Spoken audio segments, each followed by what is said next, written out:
ବିଲ ବାଛି ସାର ଦେଇ ବୁଲା ଗାଈ ଗୋରୁଙ୍କ ପାଖରୁ ସୁରକ୍ଷା ଦେଇ ଅମଳ କରି ଘରକୁ ଆଣି ଘର ଘରରେ ବସ୍ତା ଦେଉଥିବା ଲୋକକୁ ଚଷା କୁହାଯାଏ।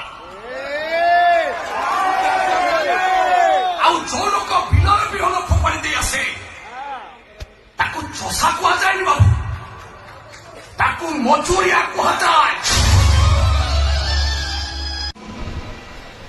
ବିଲ ବାଛି ସାର ଦେଇ ବୁଲା ଗାଈ ଗୋରୁଙ୍କ ପାଖରୁ ସୁରକ୍ଷା ଦେଇ ଅମଳ କରି ଘରକୁ ଆଣି ଘର ଘରରେ ବସ୍ତା ଦେଉଥିବା ଲୋକକୁ ଚଷା କୁହାଯାଏ।